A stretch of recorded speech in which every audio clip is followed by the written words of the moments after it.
Welcome everyone to a chilly November 10th, 2025. I will call the regular meeting of council to order at 6 p.m. and I will call on Councillor Use for the adoption of the agenda, please. Thank you, Mayor. Good evening, everybody. Moved by myself, Councillor Use, seconded by Councillor Hallerud, that the agenda for the November 10th, 2025 meeting of the Town of Ingersoll Council be adopted as presented. Thank you very much. Any discussion? All those in favor? Opposed? That's carried. Approval of the agenda. Are there any disclosures of pecuniary interest? Deputy Mayor Wilson. Thank you, Mayor. Just declaring a conflict of interest on the agenda item, cancellation, reduction, and refund of property taxes. One of the tax roll numbers adjustment is for United Way Oxford, which is my employer. Thank you very much. With that, we will go to consent agenda to be adopted. Councillor Hallerud. Thank you, Mayor. Moved by myself, Councillor Hallerud, seconded by Councillor Pecuniary, that the items contained in the November 10th, 2025 consent agenda be adopted as presented. Thank you very much. Discussion?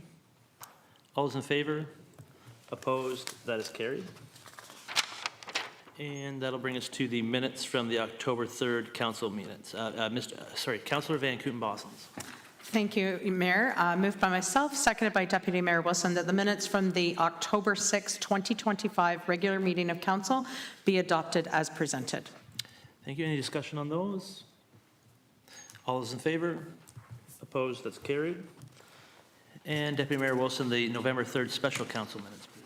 Moved by myself, seconded by Councillor Bowman, that the minutes from the November 3rd, 2025 special meeting of council be adopted as presented. Discussion? All those in favor? Opposed? Those are carried. Okay. That takes us down to our public meeting pursuant to the Planning Act. Okay. I will now declare the public meeting to be open. This meeting is being constituted as a public meeting held under the Planning Act to consider proposed amendments to Consolidated Zoning Bylaw 04-4160. Any person in attendance, including those participating virtually, may make a presentation to council in support or opposition to the zone change applications. Individuals who wish to receive the decision of council on any application being considered this evening must sign the record of attendance outside of council chambers or submit a written request to the attention of the town clerk, Danielle Richard, at danielle.richard@ingersoll.ca. The Ontario Land Tribunals has the power to dismiss an appeal under subsection 25 if an appellant has not provided council with oral submissions at a public meeting or written submissions before a bylaw is passed under this section. The application to be heard this evening concerns application ZN 6-25-03 60 Clarke Road East, BW Conn Homes Limited. Does any member of council have a conflict of interest on the application to be considered? Seeing none. Has the clerk received any additional information or correspondence on the application that has not been noted on the agenda? I have not. Thank you. I now request the planner, Heather Sinclair. Actually, before I do that, you may notice that since our procedural bylaw that we were doing our public meetings a little bit earlier at the beginning of the agenda, and hopefully that gets people home, especially in the colder weather back home where it's nice and warm. So a little bit of a change, but it'll become the norm soon. So now I'll request that planner Heather Sinclair to provide an overview of the application and an explanation of the requested zoning amendment, please. Thank you, Your Worship, and good evening, Council. So this application for zone change has been requested to rezone the subject lands from residential type 1 zone, R1, to a special residential type 2 zone to facilitate the development of 2 new semi-detached dwelling units on the subject property, together with a site-specific provision to reduce the exterior side yard width along Cache Crescent from 6 meters to 3 meters, or from 19.7 feet to 10 feet. The subject property has recently been granted conditional consent to sever the rear portion of the property to facilitate a lot addition with the residential lands to the immediate west, and the proposed rezoning would apply only to the retained portion of the subject lands, which are shown in red on plate 1 of the staff report. The property is located on the southwest corner of Clarke Road and Cache Crescent, and once severed would be 1,420 square meters or 15,300 square feet in size, with 29.4 meters or 96.7 feet of frontage on Clarke Road and a depth of 49 meters or 161 feet. The subject property is currently vacant It did previously contain a single detached dwelling, which has been removed, and surrounding land uses are predominantly single detached dwellings along the north and south side of Clarke Road, as well as the Ingersoll Golf Course, which is located to the north, and street fronting townhouses are located to the east on Cache Crescent.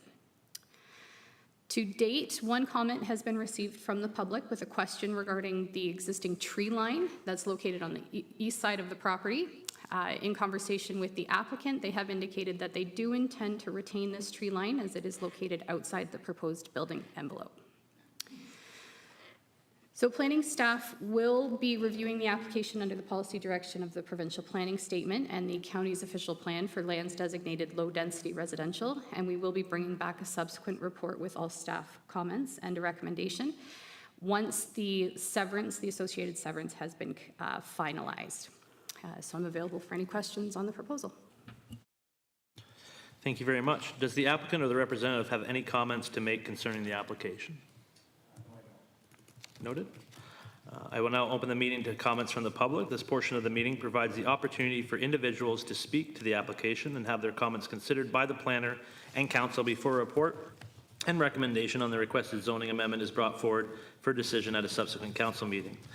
Any person from the audience who wishes to provide comments in support or opposition to the application may do so now by coming forward to the lectern and stating their name and address for the public record. Is there anybody who would like to speak to the application? Seeing none, members of council now have the opportunity to ask any questions about the application. However, they may not offer any comments at this time. Questions from council on the application? Seeing none. If there's no further comments or questions, then the public meeting for this application is now concluded. So I will ask one last time if there's any comments or questions for public or council. Fair enough. The application will now be scheduled to come before council at a subsequent meeting during which the planner's report and recommendation will be considered. As a reminder, if any member of the audience wishes to be notified of the decision of council in respect of any zoning bylaw amendments, they must submit a written request to the town clerk, Richard, at danielle.richard@ingersoll.ca. The clerk must provide notice of council's decisions to all those who request a copy within 15 days after the day the bylaw is passed. The Planning Act provides for an appeal to the Ontario Land Tribunal from a decision made by the town of Ingersoll within 20 days of the issuing of the notice of decision. Only specified persons, public bodies, registered owners of land to which the plan may apply, the requester to amend the plan, and the minister may appeal the decision of the town to the Ontario Land Tribunal. Excluding the minister, any party wishing to make an appeal must have made written or oral submissions to the council at a public meeting. Please note the third parties, anyone who is not a specified person or body, do not have the right to appeal the decision for a zone change amendment to the Ontario Land Tribunal.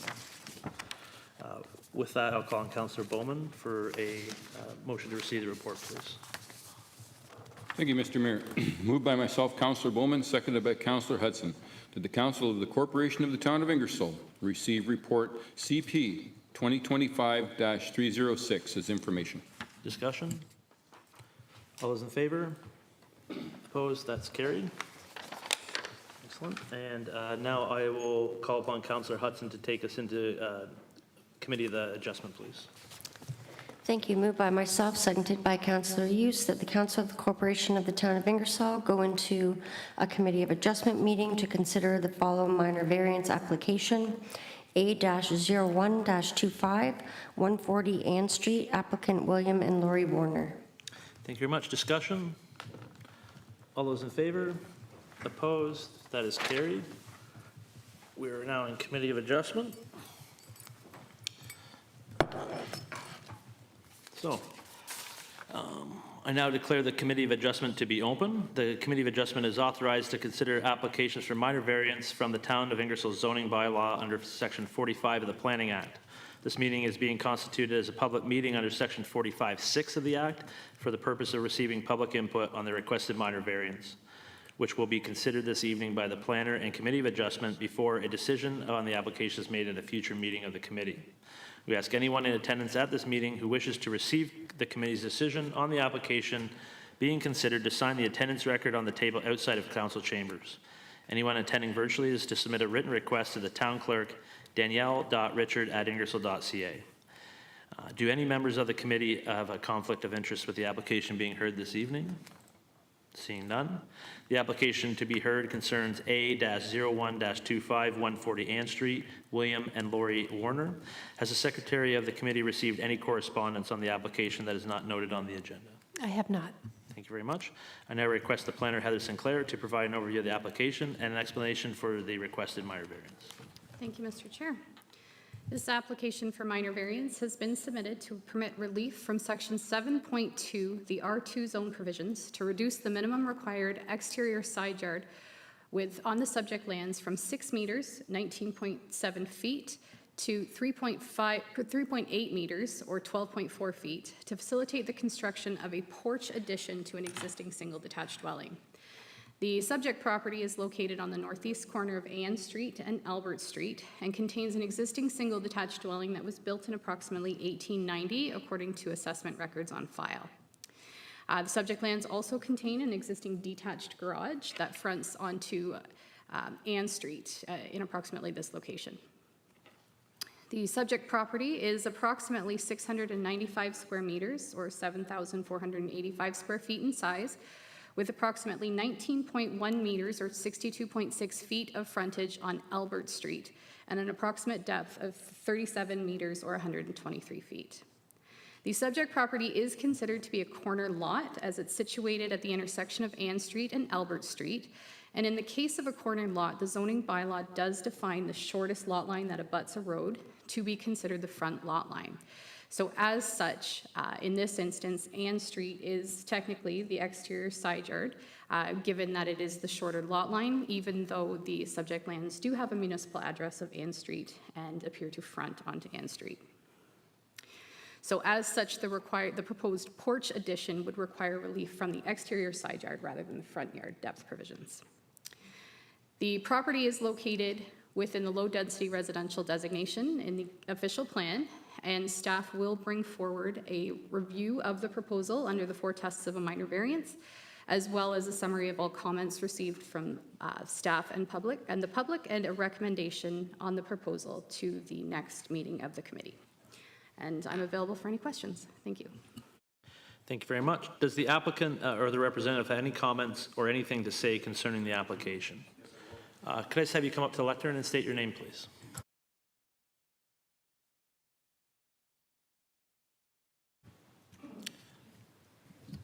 Hi, good evening, and nice to meet you all, committee. Thanks for the opportunity to speak to the application. I'm the agent, William Warner, also the owner with my wife, Lori. We purchased the property in 2001. It's a century home, beautiful property. However, it did need a lot of tender care over the years, and we've been using all of our savings, a lot of our savings outside of raising our family to upgrade and improve the property. So now we're at a time where we've looked after the property, and now we'd like to have a porch on the property. We know that there was a porch on the property many, many years ago. We can't find any documentation or photographs of that, but we can tell by the discoloring of the brick on the face of the building. We hired a local architect technologist to do a rendering, to do a site plan, to do the drawings, and we had those approved or certified by a professional engineer. We have discussed this with the building division as well as Heather, the planner. We're very hopeful that the public will be supportive. We have spoken with all of our neighbors in the surrounding neighborhood, and they all support us undertaking this application and building the porch. So thank you for the opportunity to give you a little bit of an overview, and I'm looking forward to seeing you at council session in December. Thank you very much. If there's any questions, I'm available. Excellent. Thank you very much. I will now open the meeting to comments from the public. This portion of the meeting provides the one opportunity for individuals to speak to the application and have their comments considered by the planner and committee of adjustment before the report and recommendation on the requested minor variance is brought forward at a subsequent meeting.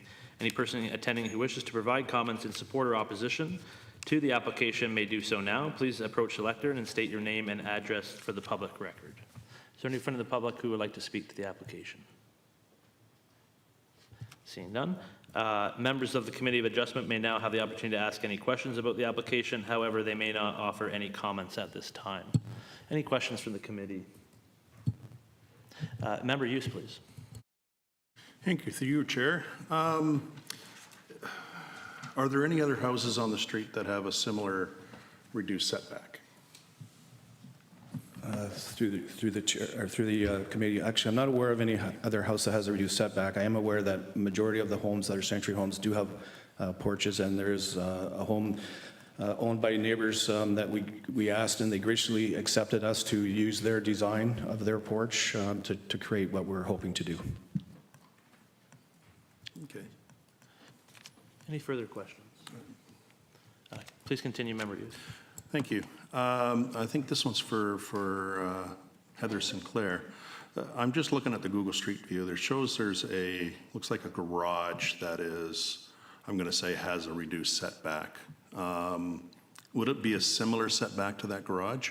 That, if you know? I don't know if it's their garage or, yes, okay. Yeah, through you, Mr. Chair. No, in this case, the applicants are proposing a setback of 3 meters, and I believe that the existing garage has a very minimal, if any, existing setback to the property line. So the proposed garage in this instance would be set back 3 meters, which would be significantly set back from that existing garage. Okay, thank you. Member Halleru? Thank you, through you, Mayor.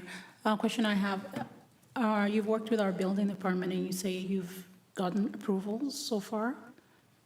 Or discussions? No, just discussions, no approvals at this stage. So how effective will the line of sight be for like driving cars at the corner? Like, have you considered if that's going to be something that affects drivers seeing that clear sight, or had any discussion regarding that?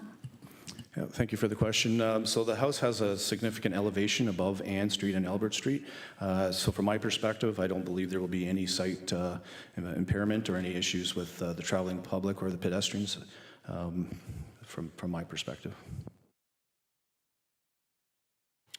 Any further questions? Seeing none, I'll just ask one more time if there's anybody from the public or council who has any questions.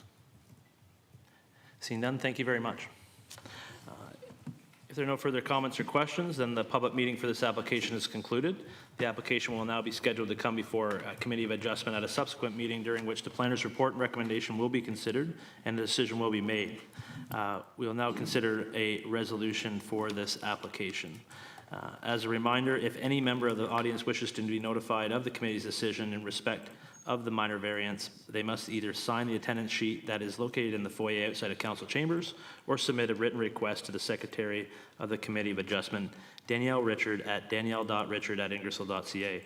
The secretary must provide notice of the Committee of Adjustment's decision to all those who request a copy within 10 days after the committee's renders its decision. The Planning Act provides for an appeal to the Ontario Land Tribunal for a decision made by the town of Ingersoll within 20 days of issuing of the notice of decision. Only specified persons, public bodies, registered owners of land to which the plan may apply, the requester to amend the plan, and the minister may appeal the decision of the town to the Ontario Land Tribunal. Excluding the minister, any party wishing to make an appeal must have made oral or written submissions to council at the public meeting.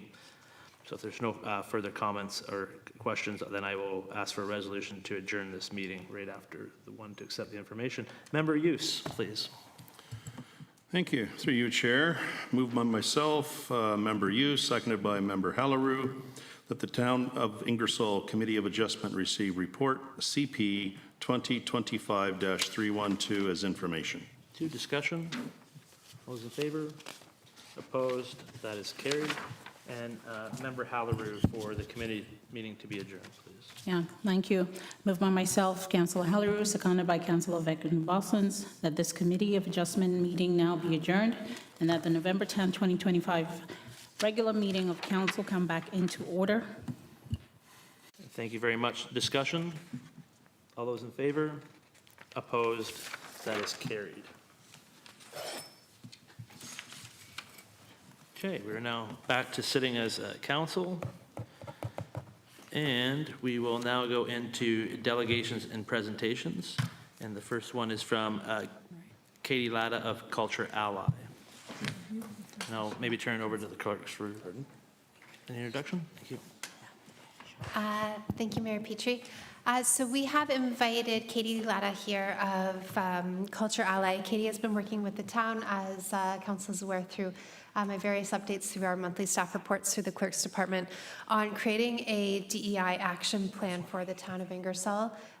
This comes from the work of the DEI committee and their mandate to create an action plan, which, as we discussed the last budget cycle, was a bit much to ask for a committee of volunteers, and so brought on Culture Ally to help us achieve that objective. This also dovetails with the inclusion charter that council adopted through Oxford County, and so looking at all of those different elements, trying to bring something together for the town of Ingersoll that represents the town, our community. It's based off of survey results, so an engagement effort with various committee members as well as members of the public and staff, and bring together a plan that really suits Ingersoll and hopefully is something that can lead us forward. So without further ado, and if the mayor's okay with it, I'll turn it over to Katie. Wonderful. Thank you very much. Good evening, everyone. Thank you for your time today. I'm looking forward to providing an overview of the Inclusion and Accessibility Action Plan today. My name is Katie. I'm a senior consulting manager with Culture Ally. I've had the privilege of working alongside the town over the past several months to support your DEI audit and policy review and development of the action plan. Today, I'll be sharing these key insights from that work, what we learned from staff, council and committee perspectives, as well as how these findings can inform the town's next steps in embedding equity and inclusion more deeply across policies, practices and culture. We approached this partnership in 3 main phases. First, we focused on data collection, gathering insights from staff, council and community members. Next, we conducted a comprehensive audit and assessment to identify those key strengths and areas for growth. And finally, those findings informed strategy development, ensuring the action plan directly reflects the themes and learnings that have emerged from the audit. To ensure a robust understanding of DEI at Ingersoll, we used a mixed methods approach. First, we conducted a DEI survey from July 21st to August 1st, focused on both demographic data and inclusion sentiments. We received a 43% response rate, which is a solid return that provided meaningful insights into workforce representation and experiences. To complement the survey, we held 5 focus groups and 3 one-to-one interviews. These conversations allowed us to go deeper, to share personal stories, identify barriers, and highlight areas of strength. Participants included management, frontline employees and supervisors, community members, and committee members. Lastly, we conducted a DEI audit of policies, and this went beyond reading these policies at face value. We examined how they function in practice, who they empower, who they may overlook, and whether they reflect current DEI standards. The result is a well-rounded understanding of where Ingersoll stands today, grounded in both data and human experience. With some encouraging findings from the demographic data and inclusion results, I'm pleased to share that when we compared Ingersoll's survey data to national and local benchmarks, we saw that representation exceeds expectations in several areas. Women and gender diverse respondents made up just 65% of the survey population, which was significantly higher than both national and peer municipality averages, which sat at around 51%. 2S LGBTQ representation is also notably strong at 19% compared to national estimates of around 4%, and 30% of respondents identified as having a disability, which exceeds the national benchmark of 27%. Together, these figures suggest a workforce and community that is already diverse, with many people seeing themselves reflected in the town's culture. Beyond the numbers, inclusion sentiments reinforced this. Employees, council and committee members reported a strong sense of belonging, with committee members in particular noting high psychological safety. They felt comfortable sharing their ideas and know that their perspectives are valued. It was also encouraging to see that diverse groups, including 2S LGBTQ and ethnically diverse respondents, rated the organisation values opinions higher than others, showing that inclusion efforts are making a tangible difference. And finally, the town's visible commitment to DEI through committees, inclusive events, and leadership engagement is clearly recognised and appreciated among respondents. While the results show a strong foundation, they also highlighted areas where Ingersoll can continue to grow and strengthen inclusion efforts. Firstly, Indigenous inclusion presents an opportunity. Around 1.9% of respondents identified as Indigenous, which is in line with peer municipalities but below the local population. This suggests there is room to enhance Indigenous visibility and partnerships across town initiatives. Next, we saw opportunities in intersectionality. For example, disability rates are higher among 2S LGBTQ respondents and women or gender diverse individuals. This tells us that the experiences of inclusion are layered, and future actions can intentionally support these navigating those multiple identities. Training and education emerged as one of the lowest rated areas. People across all groups, including leadership, council, and equity-seeking groups, expressed a desire for more consistent, meaningful DEI learning opportunities and practical tools. Representation also surfaced as mixed. While diversity is valued, not everyone feels it's fully reflected across teams, signalling a chance to align the town's workforce more closely with the community it serves. From a structural standpoint, accessibility and governance continues to be areas for improvement. Participants noted physical and digital barriers persist, and noted that some DEI work can feel fragmented, often reliant on individual champions rather than embedded systems or clear accountability.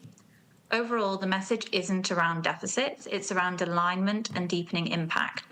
These findings show where focused investment and structural support can help sustain Ingersoll's leadership in inclusive practice over the long term.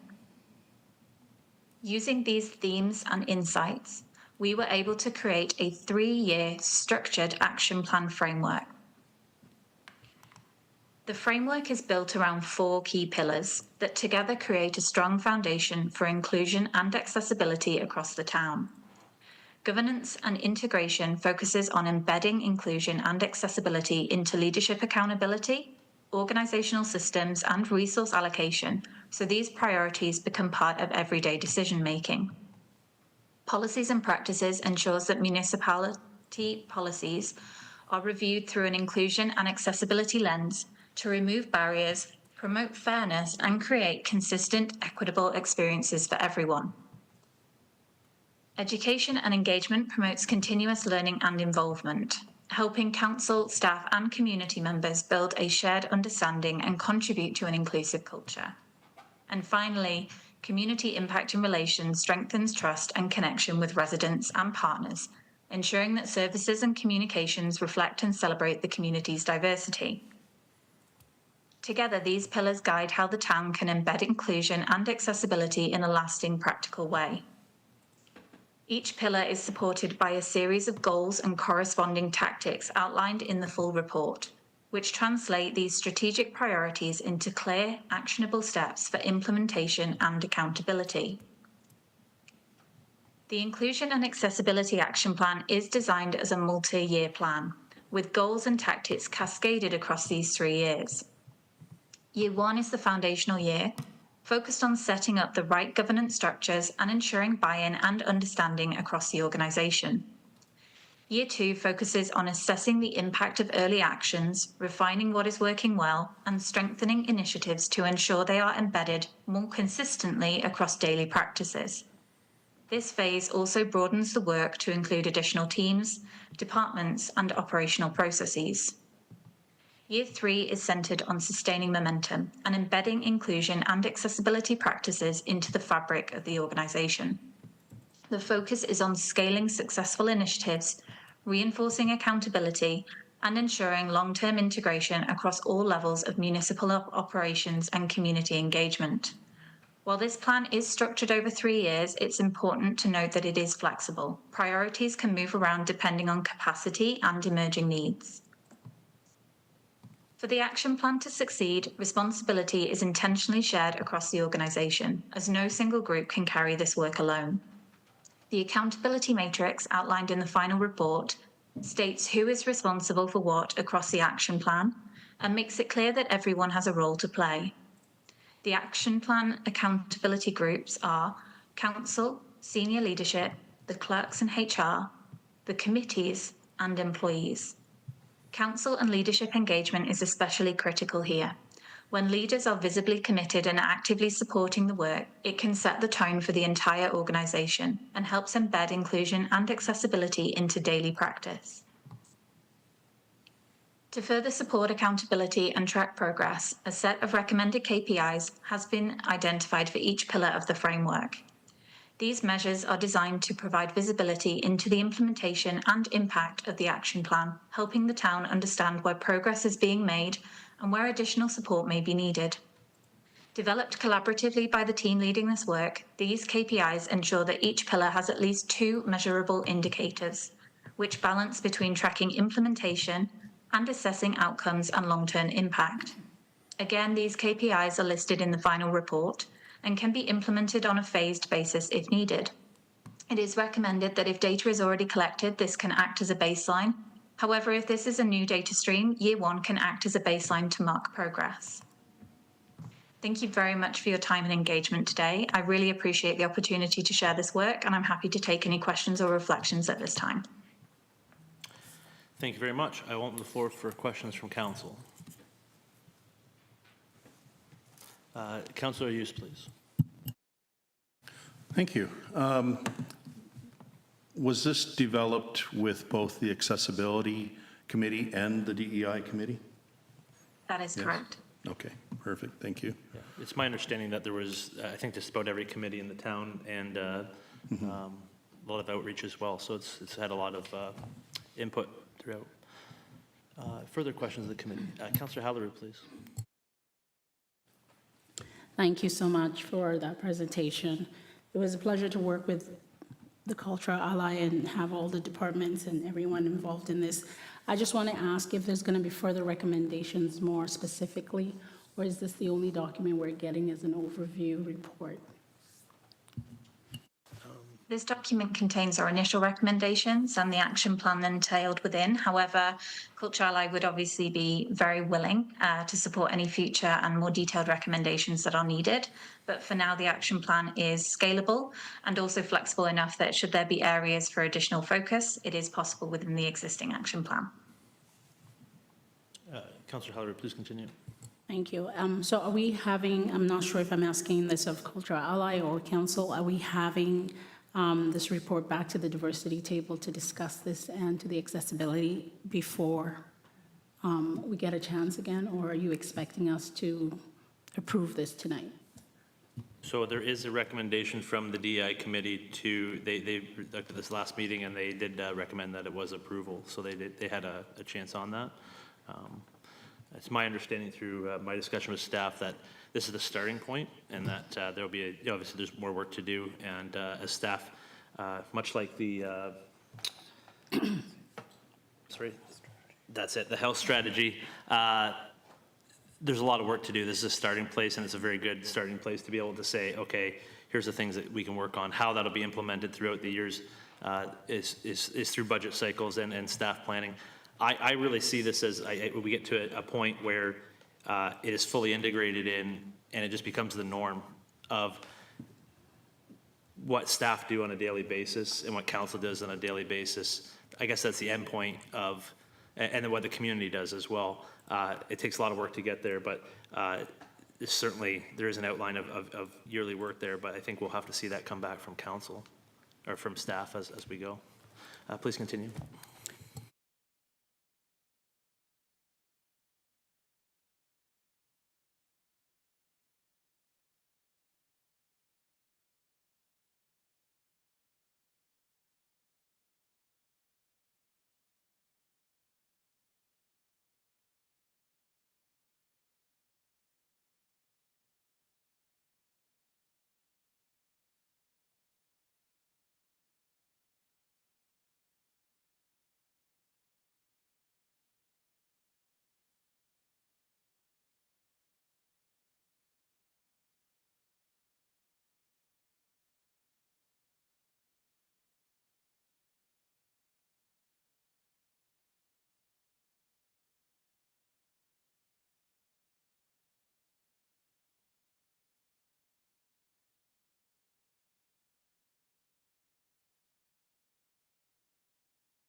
I would Was I on put count? that out to council. Yeah. That's certainly for council's decision. I think on, I guess I would ask if there's, just this time, if there's any specific questions on the presentation from Culture Ally at this point, just so we can, we'll get into debate on the item, but just want to make sure there's any questions for the presenter at this time. Okay, seeing none on those.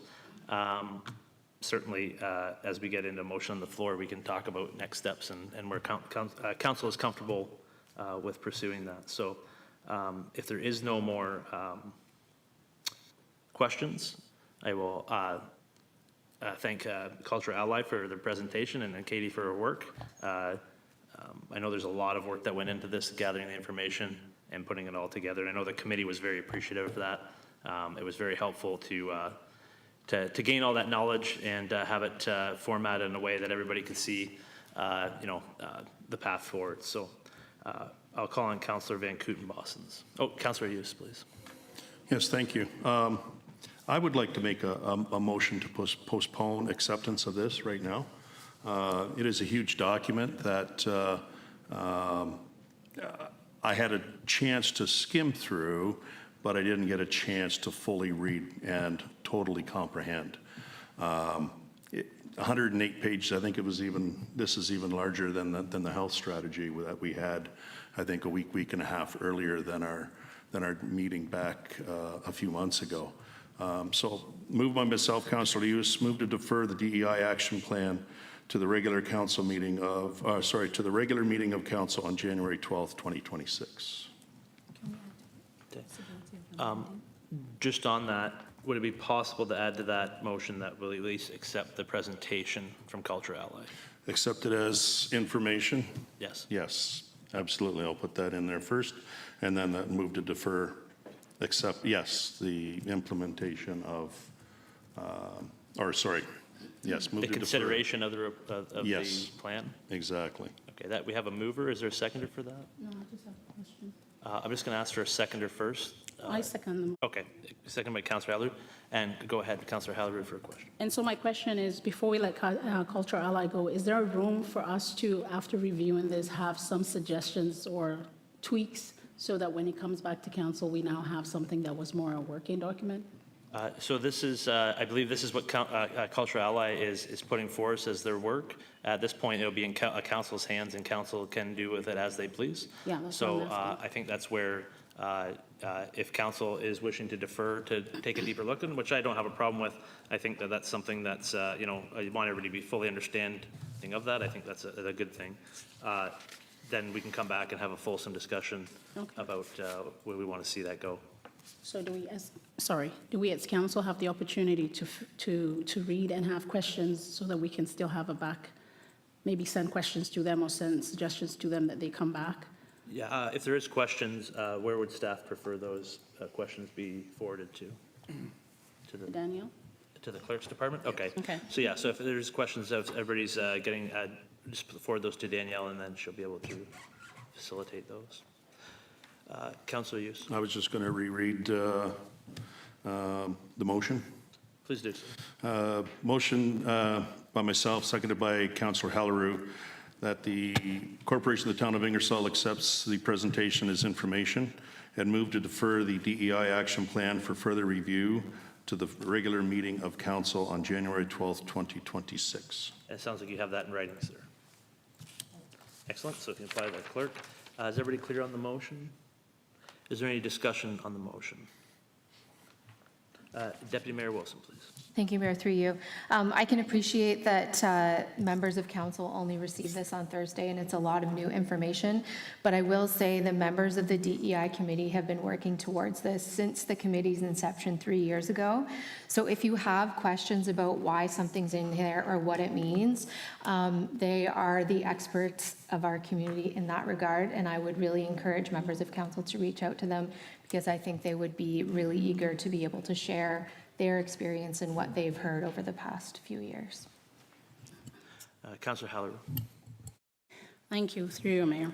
The reason that this is very important and very crucial at this time, when the Diversity Committee started to sit, we understood very clearly that we wanted to be part of the inclusive municipality, the coalition of the inclusive municipalities.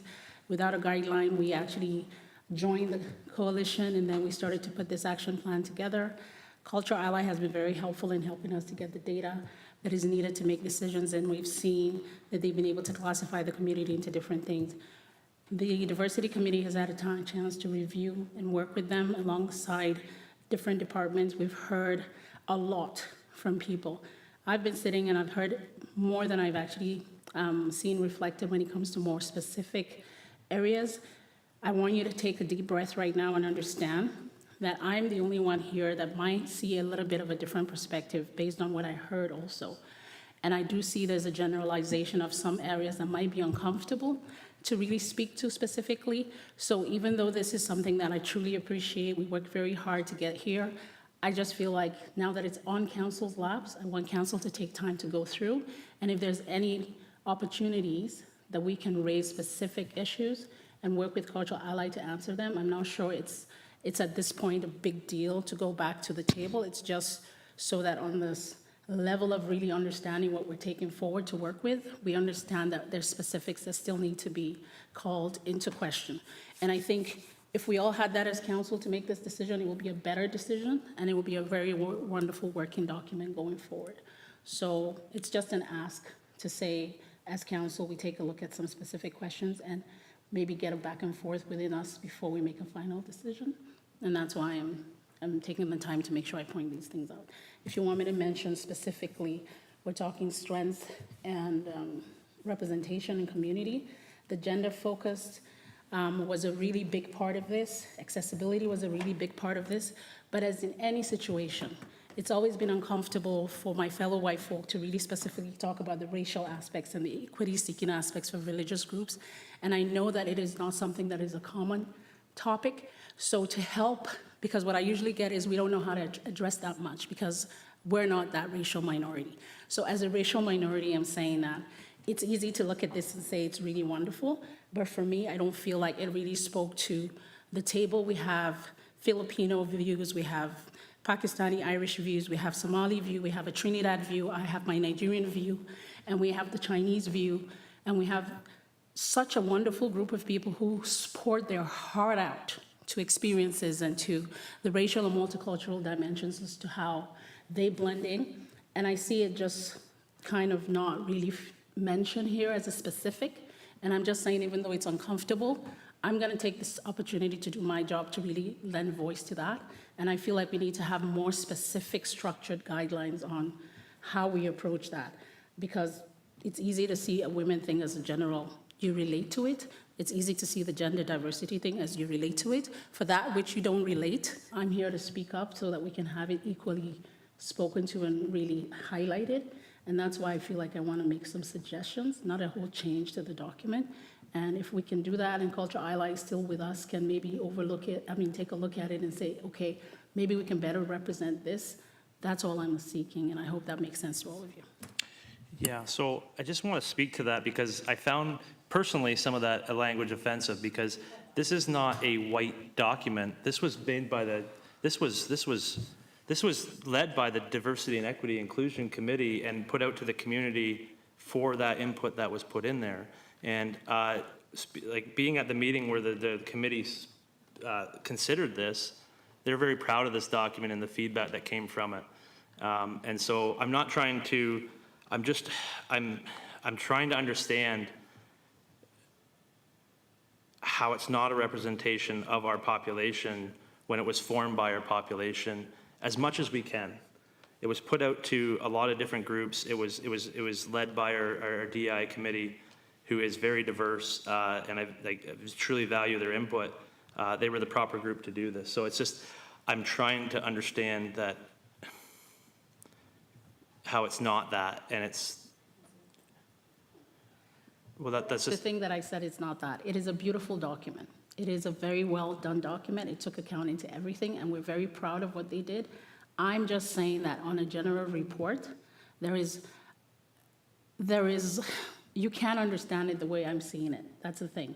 That's why equity-seeking groups have to speak more, because people don't usually see our point of view. If you only just have an open mind and listen from my perspective, you won't be that defensive. There's nothing wrong with this document other than I needed to reflect more structure on more of the racial diversity parts and the probably the religious diversity parts, the indigenous parts. We have a beautiful document. It's honestly, if you put this through an AI document, it will glance through and highlight more of representation on culture and everything else but what we actually did as a committee want to focus on. It's not easy for you to see that, I understand. But I'm just saying, it's not a chance to be defensive. I'm just opening up about what I would really like to see. And the reason why people don't speak up is exactly this. We speak up and we feel like somebody is saying it's all wrong. It's not all wrong. It's all good. I just feel like we need time, and that's all we're asking. Just time to review it, to send some back and forth information, and have time to come back and talk about it. That's all we're asking. Deputy Mayor Wilson, please. Thank you, Mayor, through you. For the benefit of the members on council who are not on the committee, I just wanted to remind everyone that at our last month's meeting, about a month ago, 5 weeks ago maybe, we had Katie come to our committee meeting, present a draft of the plan, and we all had the opportunity to provide some feedback on what we saw before it came to council. And at that meeting, the committee decided to recommend its adoption as it was presented to us by Katie. So the members of that committee, the motion's on our agenda later, so we'll discuss it at that time. But I just wanted to remind council that they are in support of the document as you see it before you today.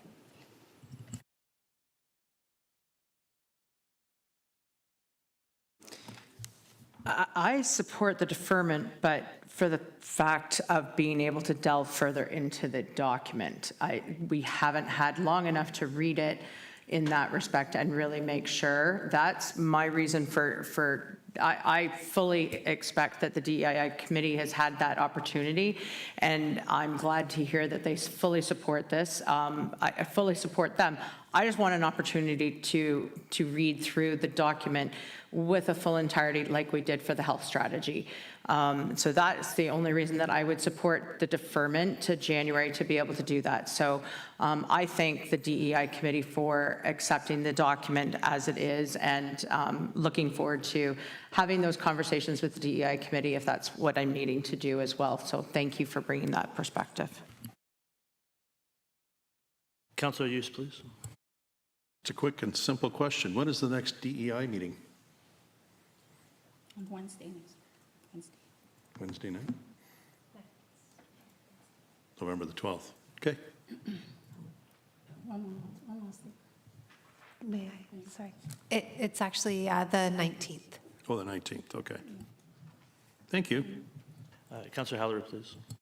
Just one last thing in reference to what the Deputy Mayor said. Yes, we received this document, and on the day that we were actually going through this draft, I think that was actually the day that we poured out, and we had a lot of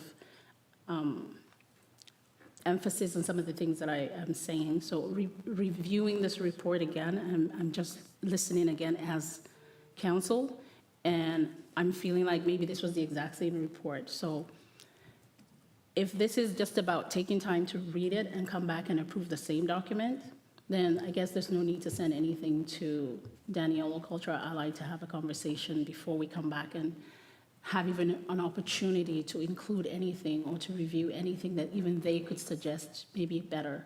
So just wanted to put it out there. Just to clarify, at that meeting, I don't believe you were present, so.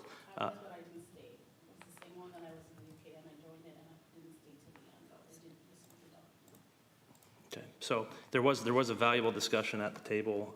It was a long presentation, and there was great discussion. And and that's where I guess where I'm struggling as Councillor Hallery is that what I heard at the DI table, committee table, and what I hear tonight are not copacetic, I guess is a word. Is that and that's where it's like I believe that.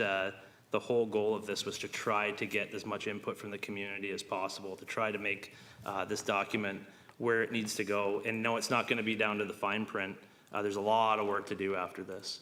But this is just the starting point of those high-level items. And during that discussion, there was that of from committee members, well, how do we get to here and there? And then those specific items will pay out through that. And we're certainly going to have more input on those items to try to get there. But it's one of those ones where I guess the trouble is that if I can't understand something, how can I be part of implementing it in a positive way in the community? And so I'm being told that I can't understand something. We have to find a way to understand. And I want to work with everybody to try to understand so everybody in the community can understand everybody's perspective, because that's hugely important. I had a great opportunity. Ingersoll now is the home to the first Hindu temple in Oxford County. And they opened that yesterday. It was a fantastic event where people came from all over. But what I noticed was there was a lot of similarities, even between what we consider traditional to Oxford County religions and Hinduism. It was a lovely event. And so, again, there's always going to be changes in representation, and how do we include that in there?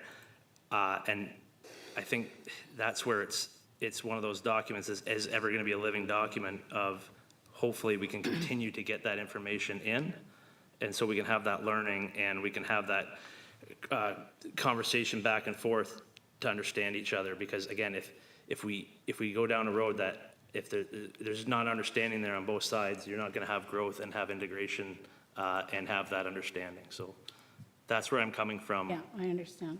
What I'm saying is, on that call, I joined it and I listened to the presentation, and we spoke to the presentation that day.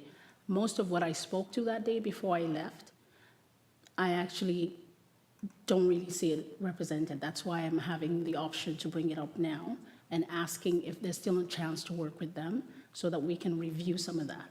And when I'm coming from the multicultural part of it, the racialized part of it.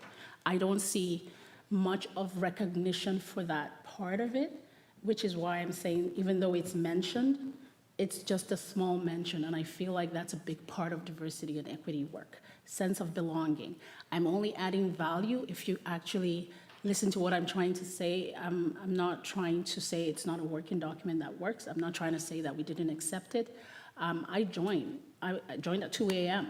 UK time, and I listened to it, and I made sure I gave my input before I left. And I know that everybody was on the same page.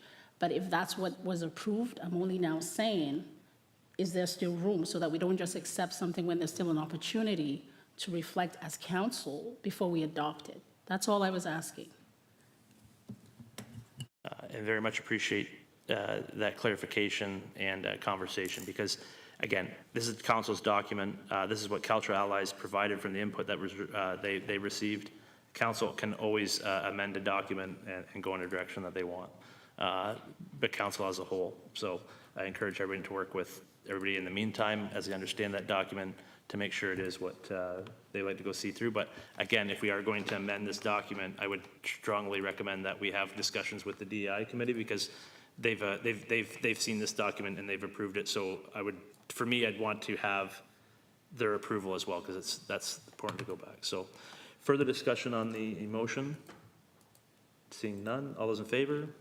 Opposed? That is carried. Thank you very much for the presentation. We will now go on to the Oxford County Planning official plan update, and we have April Nix and Hannah Yeager, is it? Yeah, sorry. Welcome.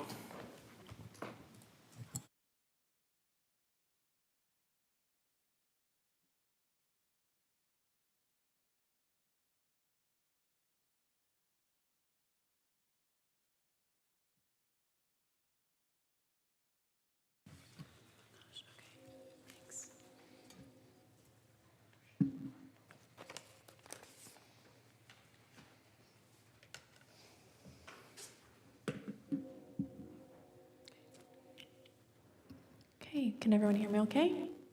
Great. So good evening, Mayor and members of Council. Thank you for the introduction. My name is Hannah Yeager, and I'm here with April Nix, who's our manager of our planning policy team.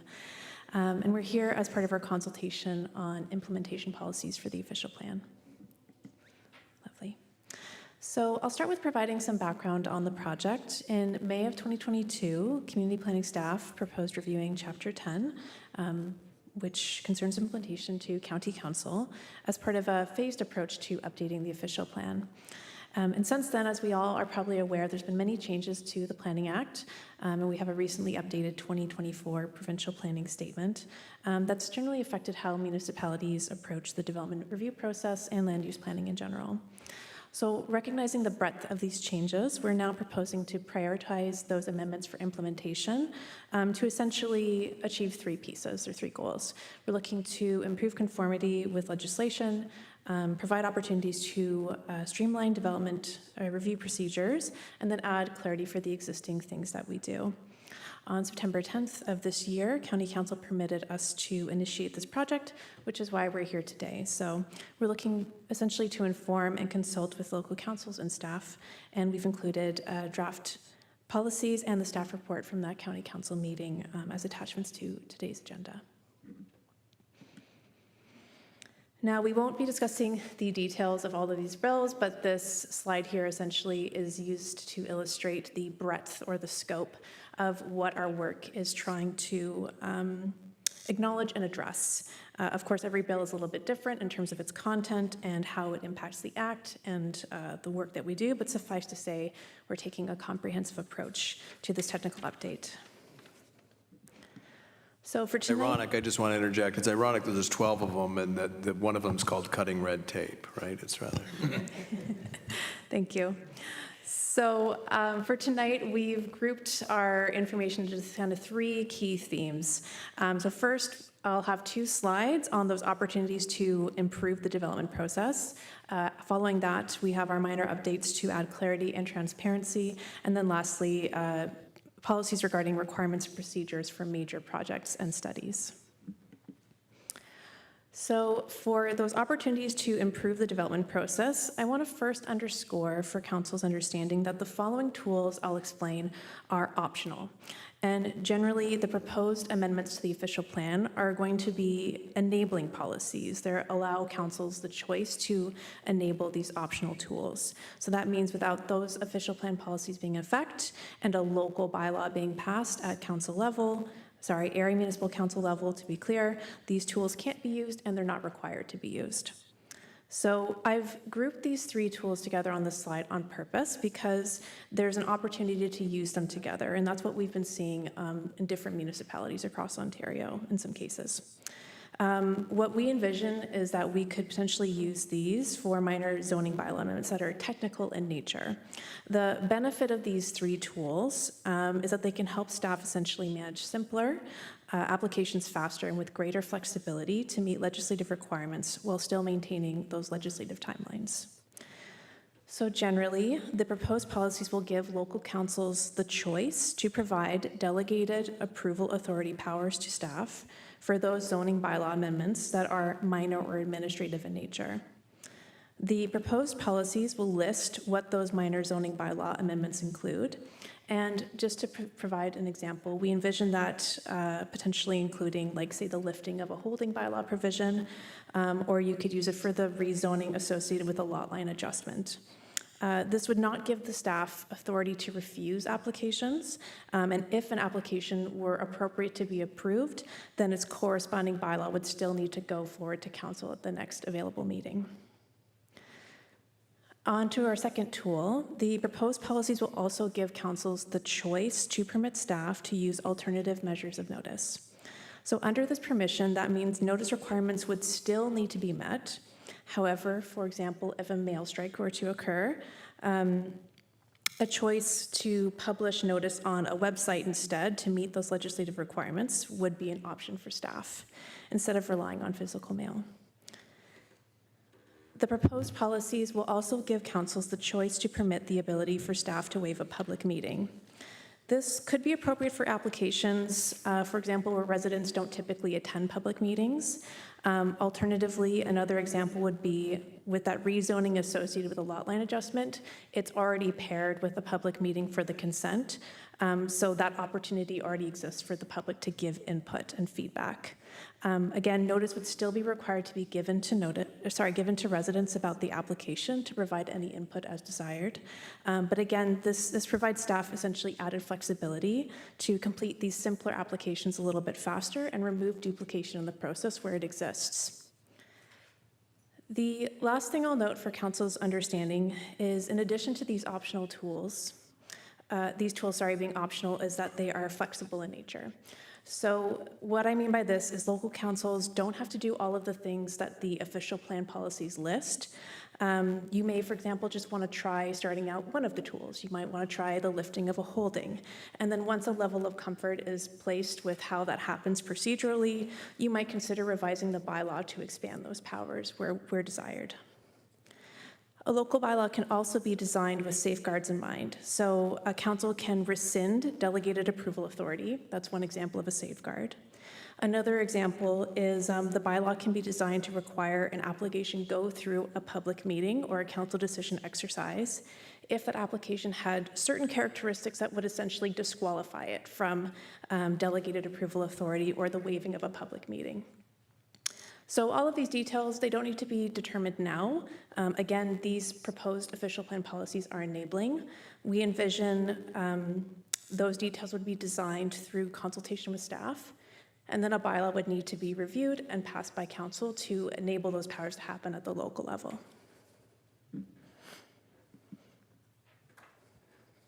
To continue on with opportunities to improve the development process, we've added some informative policies on the Community Planning Permit System, or CPPS, which is another optional tool. So CPPS essentially combines multiple planning applications into a single planning permit, is what they call it. It has a 45-day approval deadline, and this tool has pros and cons. So it may, for example, be difficult for municipalities to initially implement and design, but it can also help incentivize specific types of development that may meet a municipality's strategic objectives. So an example of that and where it's been used is to incentivize things like affordable housing, satisfy urban design requirements, or protect vegetation in certain circumstances. I am describing these policies as informative because this type of tool works best by being carefully scoped and designed. So that means further background studies, additional amendments to official plan policies, and then a CPPS bylaw would need to be passed in order to establish a locally appropriate and effective CPPS area before it can be used. We've also proposed policies regarding complete application application requirements that are intended to be informative in nature. So this means the plan will state what may be required as part of a complete application, and this change is intended to make the local planning system more transparent for proponents. I'll note for Council's understanding that recent changes to the Planning Act through Bill 17 has added some complexity for how municipalities add complete application requirements into their official plan. This is something that we are actively monitoring and will navigate as we prepare a report for County Council. And then lastly, we're proposing to add policies that link development to the county's recently passed allocation bylaw, which affects how water and/or wastewater servicing capacity is assigned, withdrawn, or reallocated. So these policies will essentially ensure that development for things like site plans and subdivisions are meeting the procedures and protocols outlined in that allocation bylaw. For our next category of changes, we have minor updates. So these policies will either state existing processes, such as when a planning approval may lapse or different types of applications that the Planning Act permits municipalities to consider, or make small adjustments to existing criteria. And this latter point is largely informed by development planners who use these review criteria in their day-to-day work. And again, these changes will help users of the official plan by clarifying our existing practices and requirements. And unlike the earlier two slides, these amendments don't contemplate new tools or accommodate new legislative changes. They're really intended to be minor and informative in nature.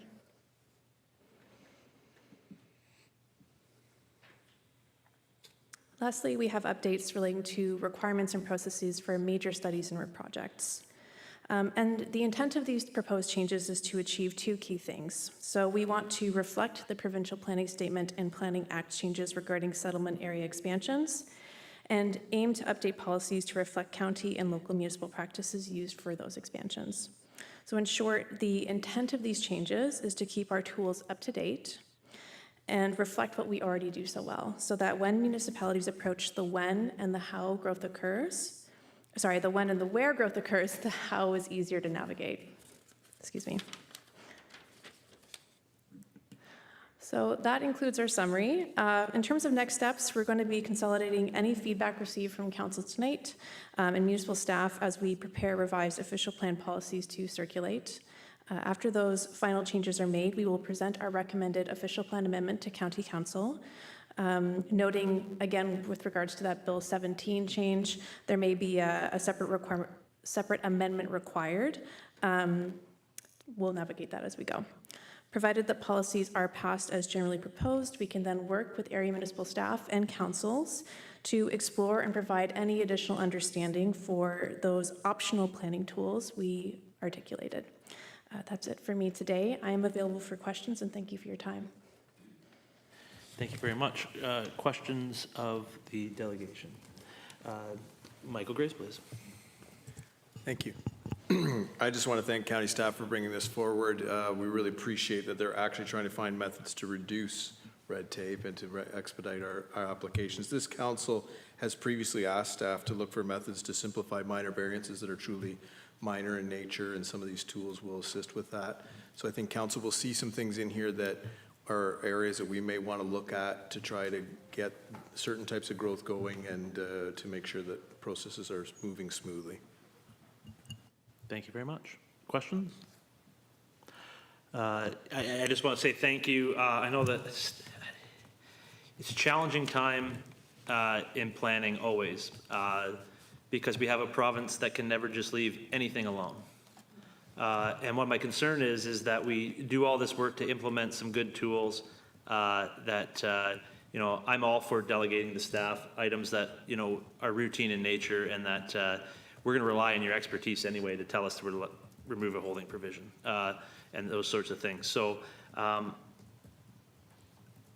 also wary that, one, the province will not leave it alone, but two, our development community will not respect and use these policies. I think we've seen over and over again on applications that we have policies and there's not an attempt to try to follow them. It's more of this is what we want to do. And so it becomes an issue that way. And as the province continually implements items to take control away from planning at the local level to more of a centralized system, it's more and more concerning. We'll have a report here, there's to implement,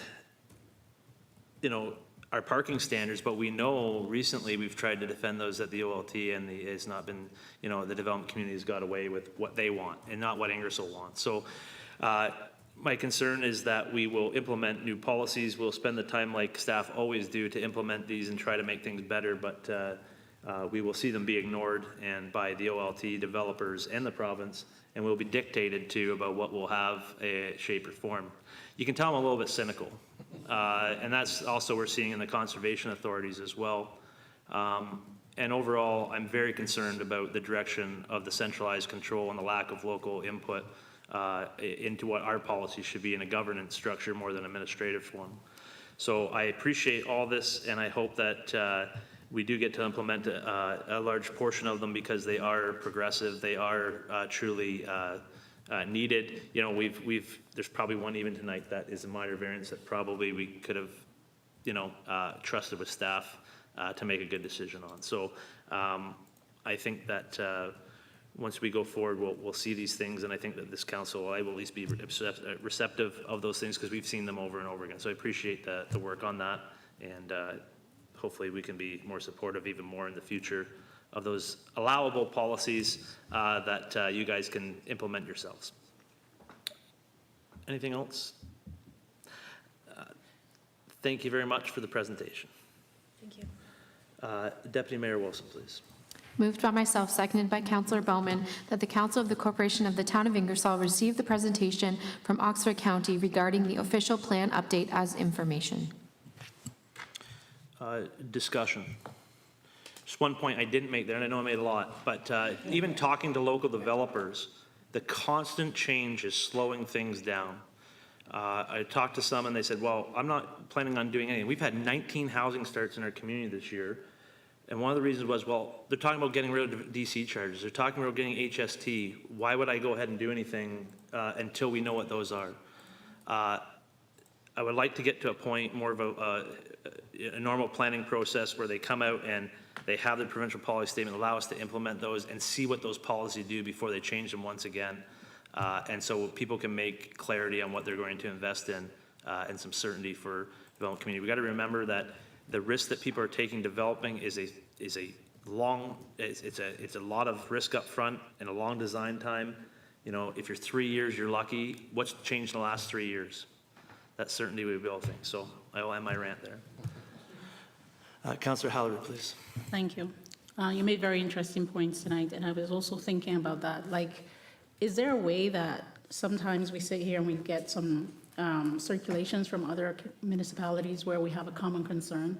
Is there a way that we could also initiate a motion to kind of circulate? Because just because of these constant changes, people, like you said, are not making decisions. And even though they have a mandate to build 1 million homes, we have no homes. We have no startups because of all these changes. And I did see it, like you said, as micromanaging municipalities. So there's really, I don't know, it's an overlap and then sometimes it's constrained. So I just wondered if we could, as a council, put in a motion to say maybe provincially they're not seeing that these are causing delays rather than hasting things up, and have maybe other municipalities back us up as a communique that goes.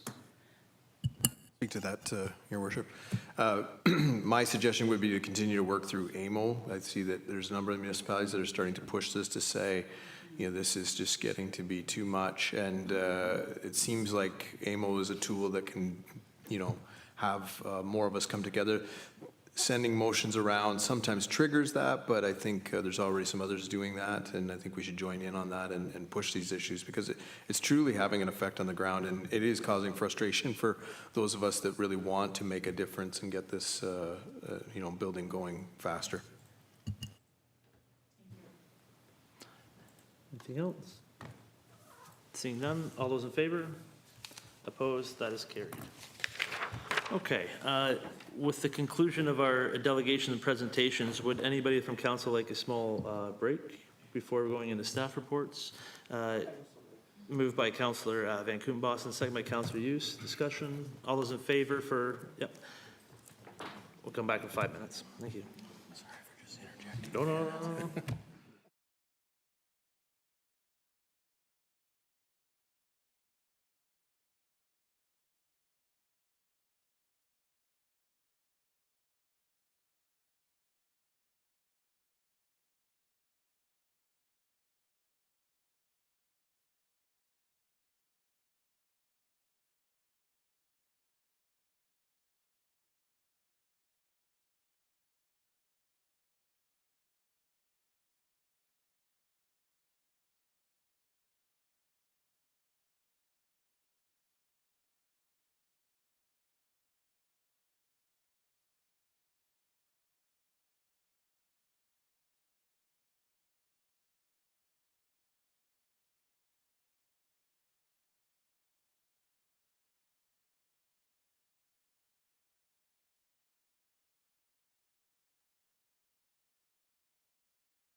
Okay, we'll call the meeting back to order, now that we're all stretched out. I will turn this over to our planner for application for zone change.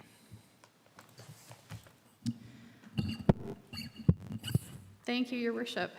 As council will recall, at your meeting in October, we heard an application to rezone the lands located at 90 Samna Crescent, which are shown in red on plate 1 of the staff report, from a restricted industrial zone MR to a special restricted industrial zone to permit a standalone daycare as a permitted use within the existing industrial building on the subject lands.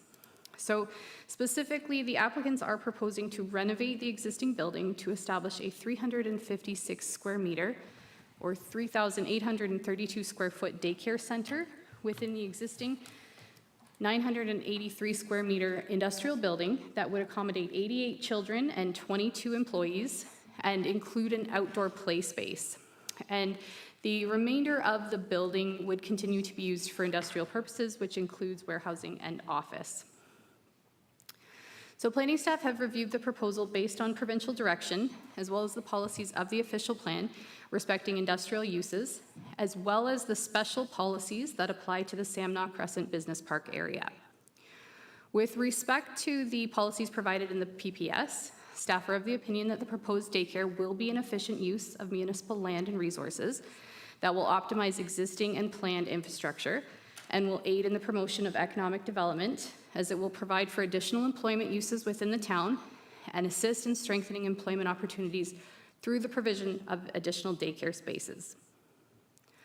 Further, the proposed use represents a diversification of employment uses that are mixed use, which is a directive of the provincial planning statement that will aid in development of complete communities. And staff are satisfied that while the proposed daycare is located within an industrial area, the proposed use can be considered an appropriate transitional use with the existing residential uses to the immediate east, located in behind the property. With respect to the official plan, the subject lands are designated as industrial, which permits the full range of industrial land uses and does allow for daycare uses where they're accessory to a permitted industrial use, meaning that daycares are permitted in the industrial designation where they're used for employees of the businesses on the lands, provided that they meet the policy criteria outlined in the minor institutional use designation, which includes the provision for on-site parking and appropriate drop-off and pickup areas, fencing and landscaping areas for buffering, and appropriate stormwater management, which staff are satisfied can be appropriately accommodated as part of the site plan approval process, which will be required. So while daycares aren't typically considered within the industrial designation as a standalone use, planning staff are of the opinion that the use can be considered appropriate in this instance. Specifically, we are of the opinion that the establishment of the daycare center that's accessible to the wider community will have little impact on the surrounding land uses beyond what would be had by a daycare that was specifically for the employees of the site. And that would be subject to similar considerations for parking, compatibility, outdoor play space, and building code requirements. So further, as detailed in the staff report, the subject lands are subject to the site-specific policies that apply to the entirety of the Samna Crescent Business Park area.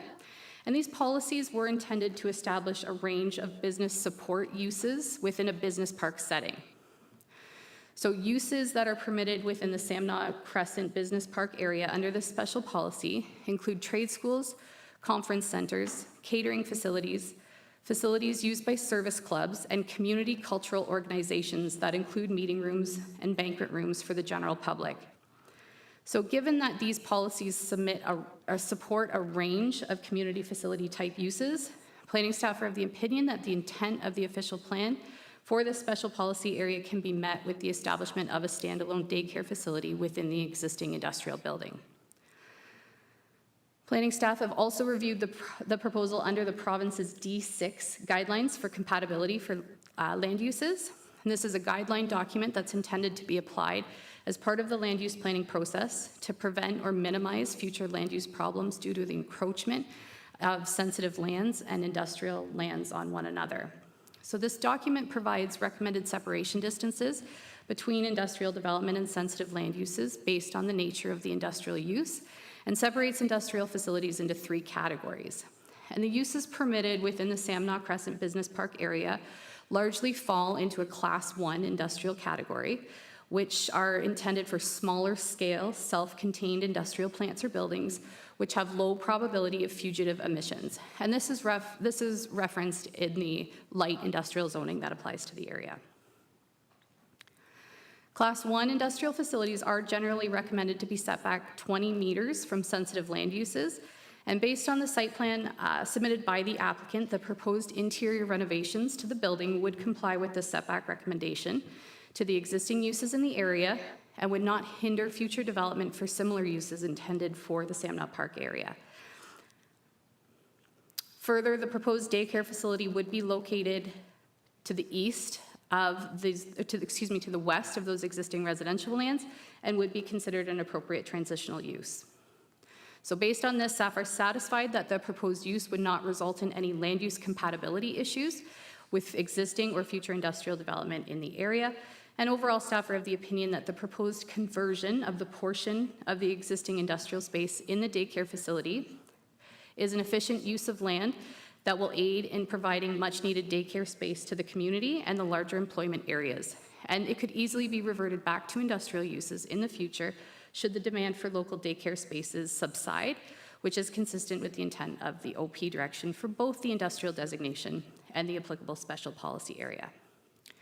With respect to agency comments, the building department did provide a breakdown of the parking calculations and determined that sufficient parking is available to comply with the required number of parking spaces for the proposed use.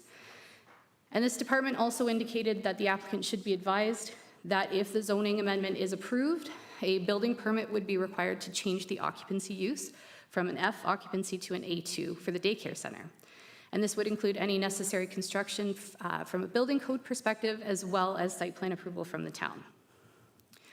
The town engineering department commented that they had no objection to the proposal, and they did provide a number of comments for the applicant's consideration with respect to their future site plan submission. The town fire services department commented that the applicant would be required to comply with routine fire inspections and annual fire drill obligations that are applicable to daycare facilities as per the Ontario Fire Code. With respect to public comments, one letter was received in support of the proposal, indicating that there was a need for daycare spaces in the town. So overall, staff are satisfied that the proposal to establish a standalone daycare in a portion of the existing industrial building will not detrimentally impact the town's industrial land supply. And staff are recommending that the site-specific amending zoning bylaw to permit the daycare to occupy up to 50% of the existing building on the subject lands, which will ensure that the industrial uses that are permitted in the MR zone continue, and it will provide the applicant with some flexibility for minor expansions in the future without requiring additional zoning approvals from council. And a bylaw to this effect has been prepared for council's consideration. Thank you. Thank you very much. Questions of the report? Councillor Hughes, please. Thank you. Through you, Mayor. To the planner. What, by allowing, if we allow this to proceed with the daycare, what industries would not be allowed in close proximity to this daycare? Through you, Mr. Mayor, to Councillor Hughes, we are proposing to allow for the entire list of uses that are permitted in the light industrial zone. So it does still allow for a wide range of industrial uses, warehousing, some light manufacturing, anything that's basically self-contained within the building and does not result in any fugitive emissions with respect to noise or odor, dust, or vibrations. Thank you. Further questions to the report? I have a couple of them. Is the rest of the building all industrial use at this point? Based on the information provided by the applicant, they have indicated that it's warehousing and office space. Okay, is office space permitted in that building? It is, as accessory to industrial uses. Okay, thank you. Do we know what daycares are assessed as? Is it commercial or is it? I'm not 100% certain. My assumption would be Okay. My concern is that, given that where we are as a community, this is industrial use and we need that to industrial assessment. When we go down to an institutional use, we limit our abilities on something that was planned to do that. I see a big difference. I'll save that for the comments.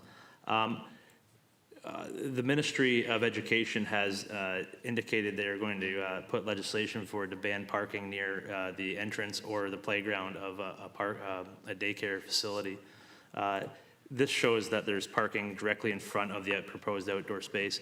Is the property be able to, if that was implemented, be able to accommodate moving that parking? Yes, so we have had consideration for that. While the Ministry of Education has implemented that memo to local daycares, I'm not aware of any regulations that have actually been implemented. But obviously, good site plan design considerations would take those previous accidents into account. And I believe that there would be sufficient parking based on the width of the parking area to remove this line of parking right up against the building and allow for it within this parking area while still maintaining the appropriate fire routes. But that would be reviewed in greater detail at site plan design stage. Thank you. Councillor Halleran? Thank you. I just want to say the need in this community is huge, and I wondered if we actually have enough children for this facility. I'm hoping that there is capacity for this to continue. I mean, everything looks good. I'm deferring to you. You've considered everything, and I'm glad that there's a pass for this to go because our community needs this. I'm just wondering, just for feasibility and, you know, to consider that this would be there for us when we truly do need it, how far have the owners gone in making sure that there is actually capacity for it? I don't know if that's a question for them or... Can we ask, are we asking the question to them as well? I think that would be a market decision for them to explore, but tonight we're asked if we're in favor of a zoning or not to amend it. It's a question because I'm afraid that we approve a zoning and then tomorrow they can't continue. So the question goes to if we can consider whether they've done their homework to make sure. There's nothing in planning that we can require of them to create capacity for that.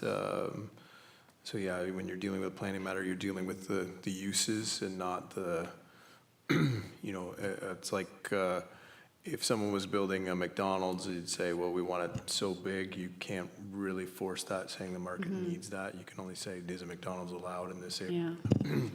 Well, I'm glad that it's allowed based on planning recommendations, and I hope that it's here to stay. Any other questions of the report? Seeing none, Councillor Bowman, please. Thank you, Mr. Mayor. Moved by myself, seconded by Councillor Hudson. The Council of the Corporation of the Town of Ingersoll approve the zone change application submitted by Anglish Group 2707130 Ontario Incorporated for the lands legally described as Part Block 3, Plan 41M-129, being municipally known as 90 Samna Crescent in the town of Ingersoll, from Restricted Industrial Zone MR to Special Restricted Industrial Zone MR-SP to permit the establishment of a 356 meter squared or 3,832 foot squared standalone daycare within the existing industrial building. Thank you very much. Discussion. Councillor Van Kooten-Bossells. I think I know where you're going to go, but I'm going to go in an opposite direction to you. I apologize, but I welcome this. Coming through, having needed daycare, this community needs this, and to me, this is very much a welcome change, as much as I know that we need not to lose our industrial. I honestly didn't think that this would get approved. When I first heard this come through, I thought, oh my gosh, how are we ever going to allow a daycare to go into industrial? But I'm very pleasantly surprised, and I welcome it.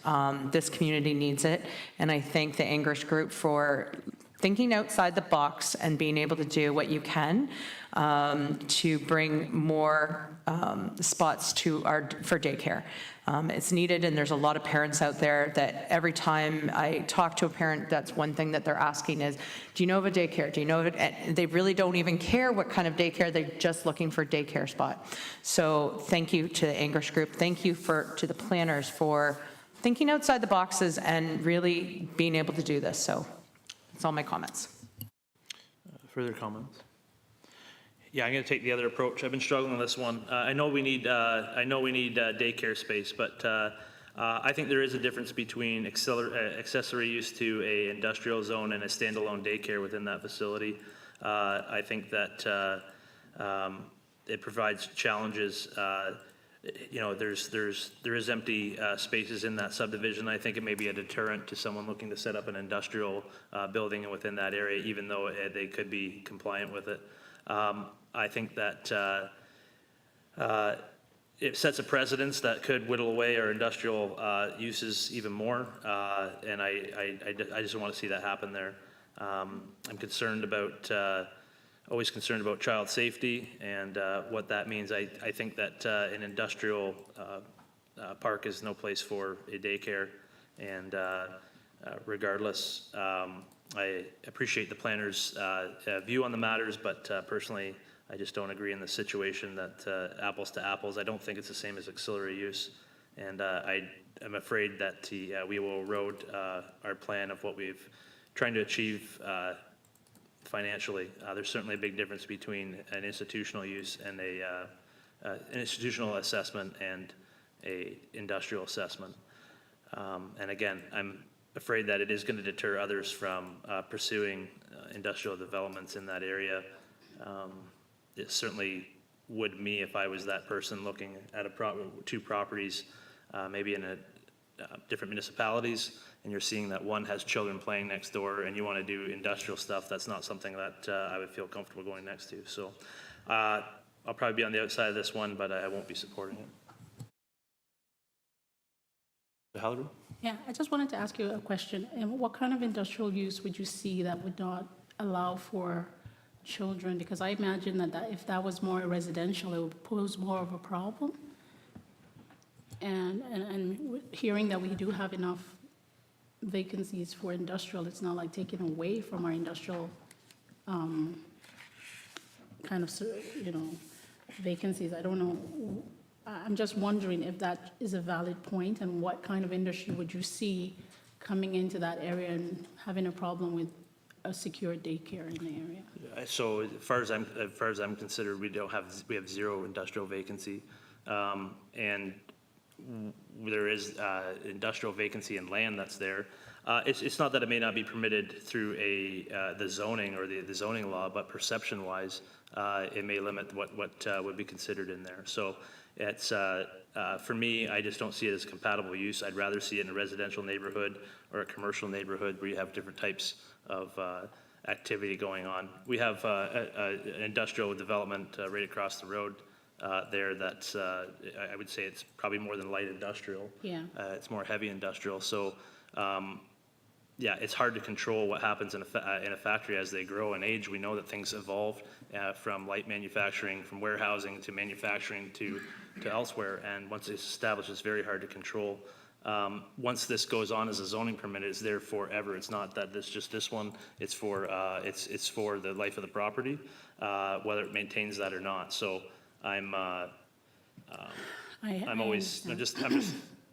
cautious. It just doesn't sit right with me, so I'm just not going to support it. I think I'm going to say, because I see the location as almost like a seclusion from what we already have in the area, and I feel like this is a needed thing, and I would hope that rules and considerations we deliberate here will always take into consideration the needs of our community first and foremost, because things do change. People come, people go, businesses come, people and go, and I think for this period and for this time, our community needs this badly, and I would really hope that you would consider us having this as something very unanimous, I would say, because we all know that people need this in the community, and a daycare is a very light setup, just like a light industrial would, and it's easy to take apart. It's easy for considerations to be done again based on merit in the future. So I would really hope that you support this for the community's sake. The great thing about this chamber is we can all come in with our independent and we all vote, and then the council decides. So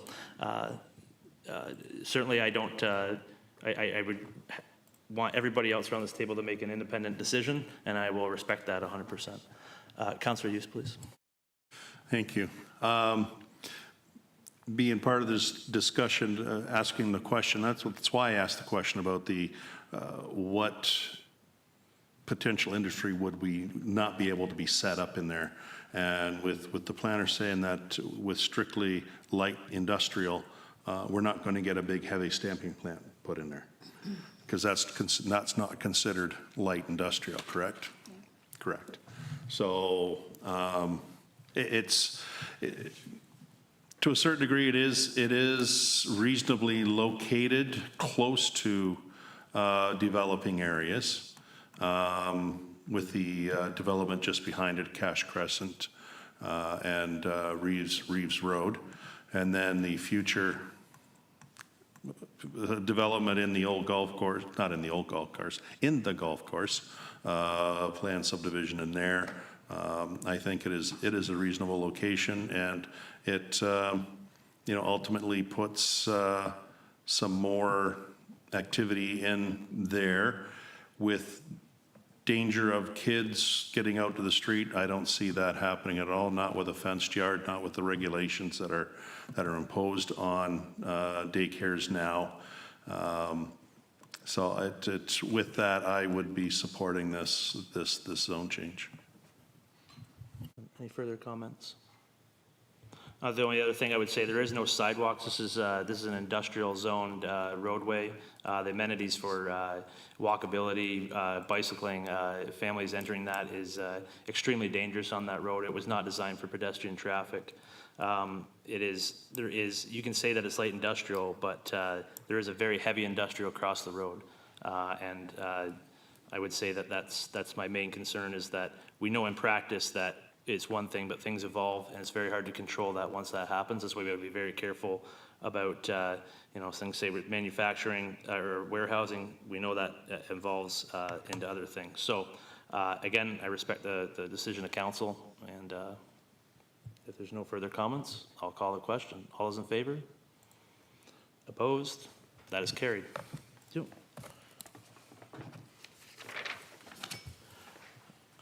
That takes us down to item number 12, C-04325, repeal and replace bylaw assuming Cash Crescent. I'll turn that over to Mr. Graves, please. And I'm just going to turn it directly over to the clerk. So. Thank you. This is just a very quick housekeeping report for the procedure bylaw. We will include reports where we're putting a bylaw in front of you that you don't have a lot of history or information on. And so this is just to correct a mistake that was made previously when all of Cash Crescent was assumed and dedicated as public highway. That was an error, so it just needed to be updated. Thank you very much. Any questions to the report? Seeing none, Councillor Hudson, please.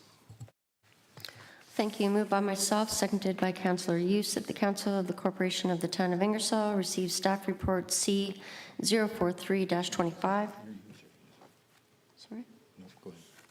As information, and that Council approved the repeal of bylaw 25-5373 to be replaced with bylaw 25-5423.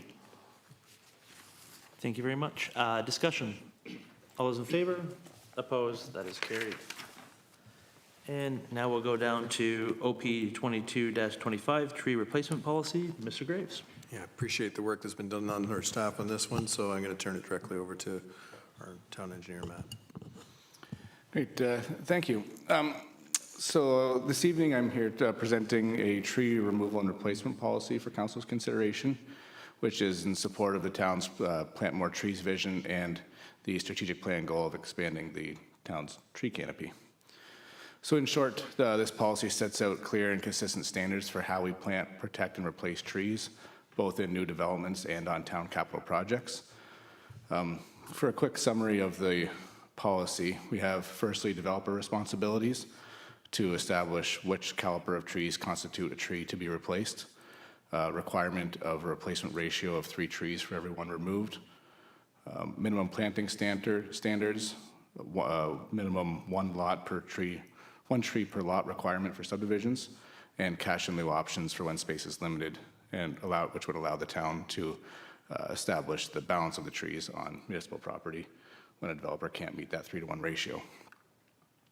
Secondly, we have town responsibilities for the same 3-to-1 replacement ratio on capital projects, being road reconstructions or routine maintenance. It includes a resident notification process to ensure homeowners are informed when a tree fronting their property is to be removed, and a replacement tree of an approved native species list that residents can use to select replacement trees and promote diversity and resilience in the tree canopy. So we feel this ensures a fairness and transparent way for developers in the municipality to assist staff with decisions and criteria when we see development applications for developers to know how they can meet these goals, and ensuring the community can be confident the town's meeting the canopy standards as well. So I'll be happy to answer any questions council may have. Thank you very much. Questions of the report? Just one. Obviously, a lot of this has to be defendable. There's reasons why the information is in the tree policy. Can you kind of elaborate on that? I have a feeling there's going to be some questions as to why not larger trees and that sort of thing. How did you come up with the criteria that's in the policy? Right, so a lot of the criteria for the policy is in response to some consistency of inquiries that we receive on development applications. So allowing a more autonomous process to have one clear guidance for all these questions. So we want to see, it's a smaller caliber tree that would be replaced to ensure that those trees can be planted on the same property. If a developer removes one and is required to replace 3, we want to see them on the developer's property rather than making it a municipal responsibility to undertake the developer's actions. So the smaller caliber, they might get a better deal on reduced costs, or a higher cost at $250 per tree to pay the municipality to do that elsewhere on municipal lands. Thank you very much. Councillor Hughes? Thank you. Through you to Matt. There it was, gone. So there is discouraged species. What are those discouraged species, and where do you get your natural or regionally adopted trees list from? Yes, so we have in the appendix to the policy, there's discouraged species. These are taken from provincial guidance documents with various conservation authorities. Discouraged species being to reduce disease, breakage, and invasive species risk. And really for the approved species list, trying to create the most wide range that we can. If it's too small of a list, a resident may like one tree and then it goes back to continual decision-making on more and more applications. If we can have a larger list, it gives more availability for residents to pick from. Mr. Grace, please. Yeah, and I appreciate the work that's been done to make sure that we do have the appropriate types of trees that are planted there, because they will be much more natural and survivable in this area.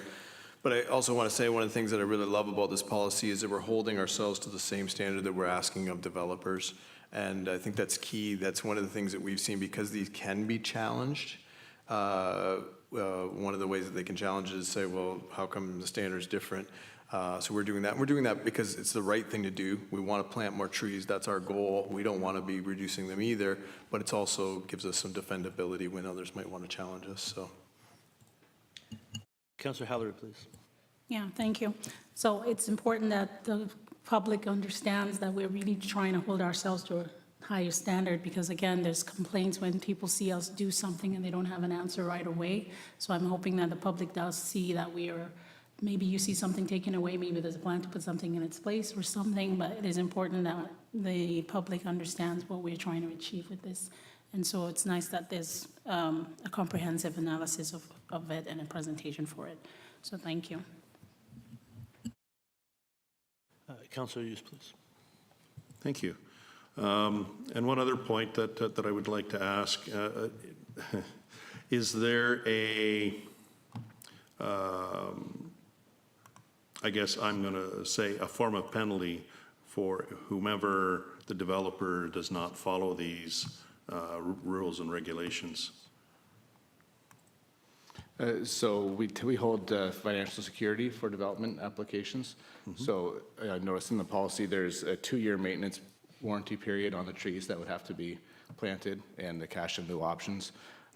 We would invoice if there was a deficiency on those development files, then we would invoice the developer for the replacement trees, and if not, we'd draw upon the site security for those applications.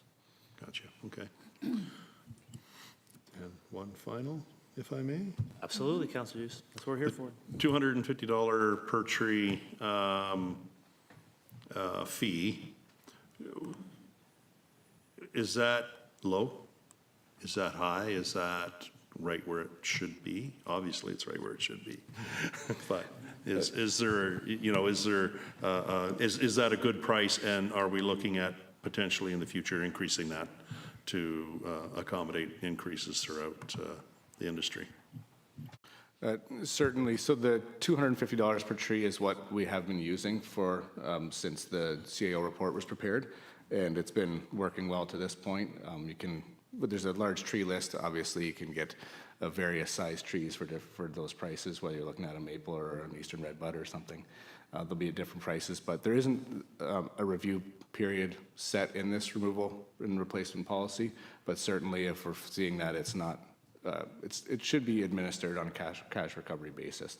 So if we're not seeing equitable management of the policy, we'd look to change that and bring that back. Seeing no other questions, I will call upon Councillor Hughes once again.